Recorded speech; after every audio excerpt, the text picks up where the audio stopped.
से एक महीना हो चुका है, लेकिन सरकार की तरफ से कोई अकाउंटेबिलिटी या किसी भी तरह का कोई जवाब नहीं आया। तो क्या लगता है आपको, क्या होगा इस प्रोटेस्ट में? देखिए, कोई भी प्रोटेस्ट करने का मकसद सिर्फ ये नहीं है कि जो हमारी डिमांड्स है, ऑफ कोर्स प्राइमरी रीज़न तो यही है कि जो हमारी डिमांड्स है, धर्मेंद्र प्रधान का इस्तीफ़ा हो, एनटीए रद्द किया जाए और एनईपी भी रद्द किया जाए।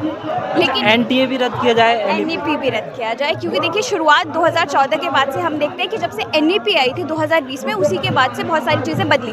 पेपर लीक 2014 से शुरू हो गए हैं, लेकिन जो एजुकेशन सिस्टम का जो बर्बादी शुरू हुई वो न्यू एजुकेशन पॉलिसी 2020 के बाद से बहुत ज़्यादा बड़ी है। और फिर एनटीए का लगातार time to time paper leaks कराना, तो ये तो ज़रूरी है कि इन सारी चीज़ों से, पेपर लीक से और ये प्रोटेस्ट पेपर लीक की वजह से धर्मेंद्र प्रधान के इस्तीफे के लिए ये प्रोटेस्ट किया जा रहा है। लेकिन इस प्रोटेस्ट से सिर्फ एक हल नहीं निकल रहा। हम ये देख रहे हैं कि जो बहुत सारे लोग आ रहे हैं वो भी ये दिखा रहे हैं कि डेमोक्रेसी अभी भी जिंदा है। हमारी कोशिश यही है यहाँ पर आकर रोज़ प्रोटेस्ट करने की, हंगर स्ट्राइक पर बैठने की।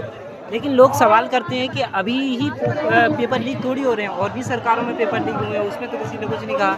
इस तरह के सवाल आते हैं। हाँ, ऐसे पेपर लीक पहले भी हुए थे, और लेकिन जिस तरीके का नंबर ड्रास्टिकली बढ़ा है, जब से हम देख रहे हैं कि एक सिंगल एग्जाम भी बिना पेपर लीक के नहीं हो पा रहा है। हम पहले ये देखते थे जब 2014 से पहले जितनी भी सरकारें आई उनमें भी पेपर लीक्स हुए, लेकिन ऐसा था कि वो अकाउंटेबिलिटी लेते थे। अगर पेपर लीक हुआ है तो माना जाता था कि स्टूडेंट्स के साथ धोखाधड़ी हुई है, पेपर लीक हुआ है।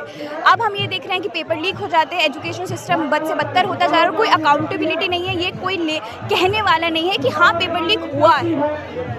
अभी मेरा सवाल ये है कि जब से सोनम वांगचुक की तबीयत की खबरें हो रही हैं कि उनकी तबीयत लगातार ख़राब हो रही है, तो विपक्ष के कई नेता भी यहाँ आए हैं। लेकिन उससे पहले कहा जा रहा था कि हम ये मंच जो है राजनीतिक नहीं बनाएंगे, इसको किसी भी नेता को ये मंच नहीं देंगे।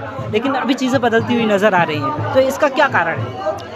देखिए, पहली बात तो मैं इससे एग्री नहीं करती कि ये पॉलिटिकल है। प्रोटेस्ट का होना ही अपने आप में इसको पॉलिटिकल बनाता है, हमारे एग्जिस्टेंस ही पॉलिटिकल बनाता है इसे। दूसरा, यहाँ पे जितने भी अपोजिशन पार्टी के लीडर्स आ रहे हैं वो तो अच्छी बात है, क्योंकि आप अगर एक पेपर लीक हुआ है, एक नहीं बहुत सारे पेपर लीक हुए हैं, एजुकेशन सिस्टम का जो हाल है उसमें ऑफकोर्स जो सरकार है वो कुछ नहीं बोल रही, तो किसी को तो बोलना पड़ेगा। तो जो लोग बोल रहे हैं, अगर उनके साथ अपोजिशन लीडर्स आ रहे हैं तो ये तो अच्छी बात है और आना चाहिए।